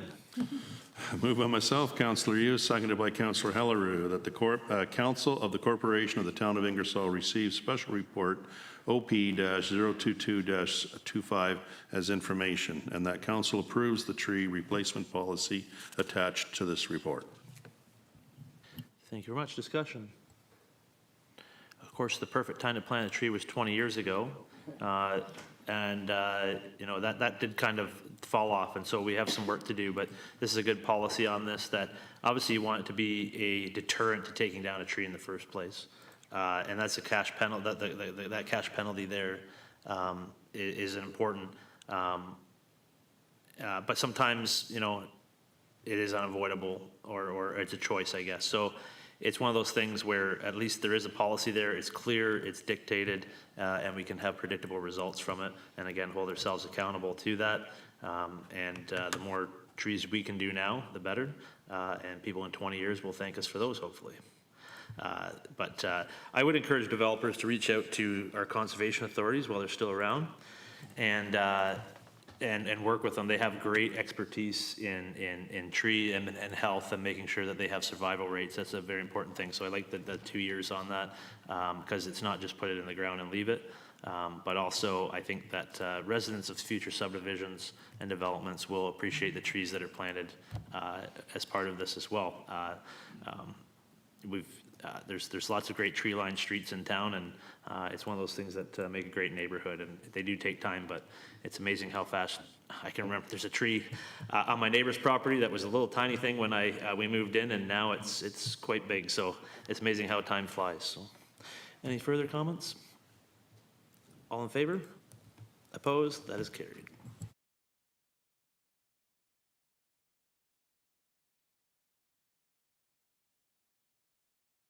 That takes us down to T-023-25-2026, which is the user fee and charges update.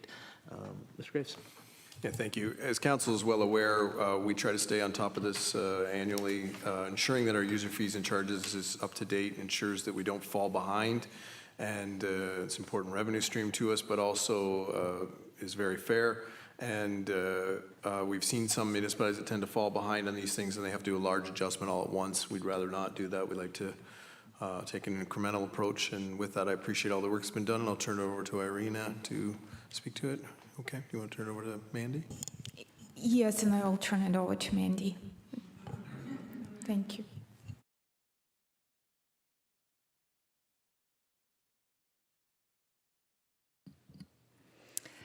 Good evening. This report provides council with the recommended 2026 updates to the town's user fees and to propose the implementation of new fees. In Schedule A of the report, I've highlighted any fees that exceed the allowable annual increase, as well as any new fees being introduced. Each department has provided an explanation for this report outlining the rationale for the proposed changes. In most cases, these adjustments are being recommended to align our fees with those of other municipalities or departments and to ensure we're achieving full cost recovery for the services we provide. On page 2 of Schedule A, it is being requested that the new subdivision administration fee be effective immediately, while all other updated fees would be in effect January 1st, 2026. A bylaw has been included with the agenda should council wish to consider approving these updates as presented tonight. And I'm happy to answer any questions you may have. Thank you very much. Questions of the report? I just have one regarding the civil marriage ceremony offsite. Due to the clerk's department scaling back in-house, just clarification on the need for a why offsite option. We rarely use that. I know it was historically, we performed more off-site marriages. For occupational health and safety reasons, I really want to stay away from that. We would like people to come in-house. We've decided to keep it in just on the off chance, say if somebody were very sick or there was just extenuating circumstances, so that we could still perform in those circumstances. But it's not something that we'll be promoting at all. Okay.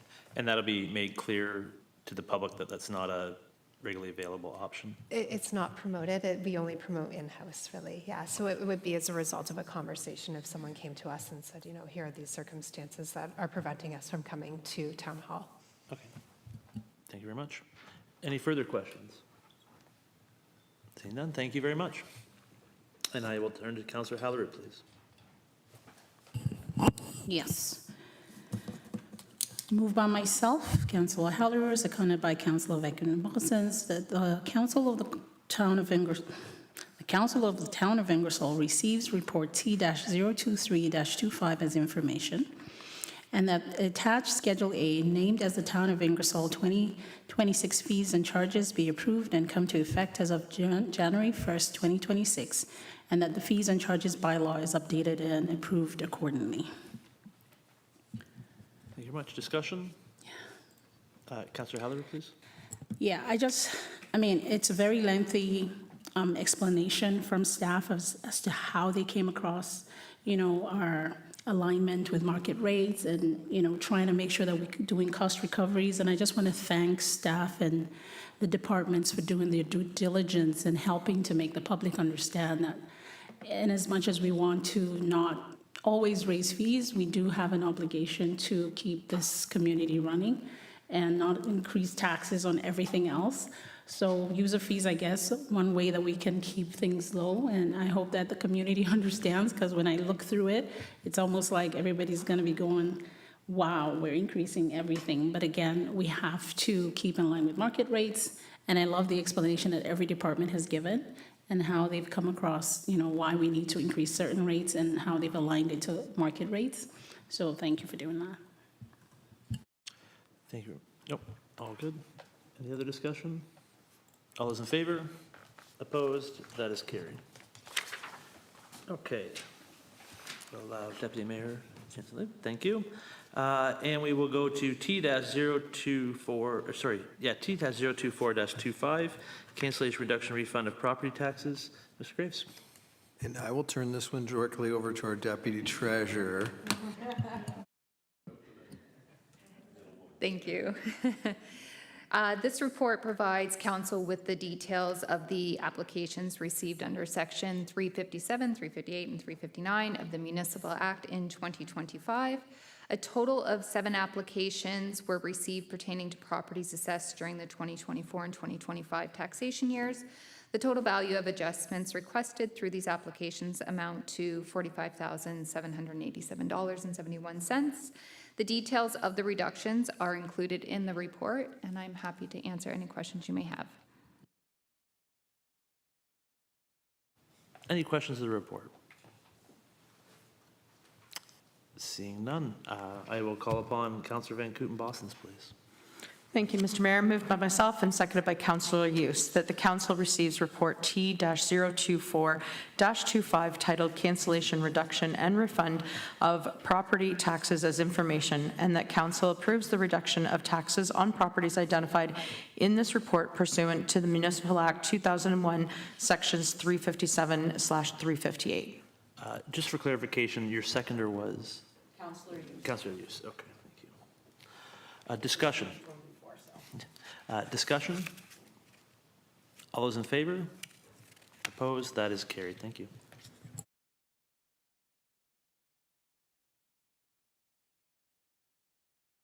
That takes us down to our correspondence and resolution. The first one is the Ingersoll Interchurch request to waive fees. Deputy Mayor Wilson, are you prepared to make a motion? Thank you. Moved by myself, seconded by Councillor Bowman, that the Council of the Corporation of the Town of Ingersoll receive the correspondence from Ingersoll Interchurch as information, and that Council approve Ingersoll Interchurch's request to waive the fees for the use of 12 tables to assist with the assembly of Christmas hampers from November 2025 to January 2026. And I did move Councillor Bowman as the seconder, but I did not ask his permission, so I'll ask. Thank you. Excellent. Discussion on the motion. None. All those in favor? Opposed? Yep. Okay, we'll now move to the DI committee resolution. And Councillor Bowman, please. Thank you. Moved by myself, Councillor Bowman, seconded by Councillor Hudson, that the Council of the Corporation of the Town of Ingersoll receive the resolution from the Diversity, Equity, and Inclusion Committee as information. Excellent. Thank you very much. Discussion? All those in favor? Opposed? That is carried. And we'll move the correspondence from the Township of Zora. Councillor Hudson, please. Thank you. Moved by myself, seconded by Councillor Hughes, that the Council of the Corporation of the Town of Ingersoll receive the correspondence from Township of Zora regarding the elect respect pledge as information. Thank you very much. Discussion? All those in favor? Opposed? That is carried. And we will now, the Oxford County memo, Councillor Hughes, please. Thank you very much. Moved by myself, Councillor Hughes, seconded by Councillor Hallerow, that the Council of the Corporation of the Town of Ingersoll received the memo from the Oxford County Planning Department as information, and that the Council of the Corporation of the Town of Ingersoll directs staff to undertake a housekeeping amendment to zoning bylaw 04-4160 to bring lands subject to the Southwest Ingersoll Secondary Planning Area under the jurisdiction of the Town of Ingersoll zoning bylaw and reduce the current parking regulations, among other items outlined in this memo. Thank you very much. Discussion? All those in favor? Opposed? That is carried. And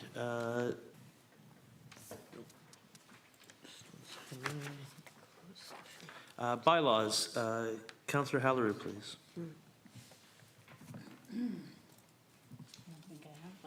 No, it may be Councillor Van Kooten-Bosens. My sheet might be wrong here. Nope.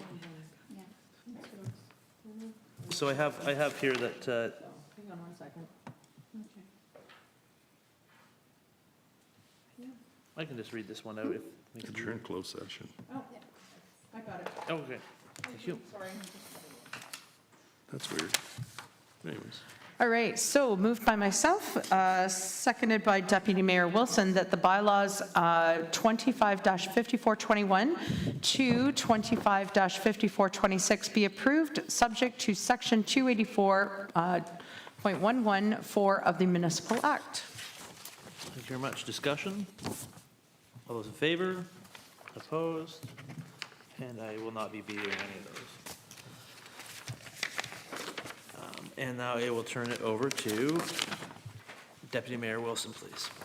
Moved by myself, seconded by Councillor Van Kooten-Bosens, that the Council of the Corporation of the Town of Ingersoll adjourn the November 10th, 2025 regular meeting of Council at 8:02 p.m.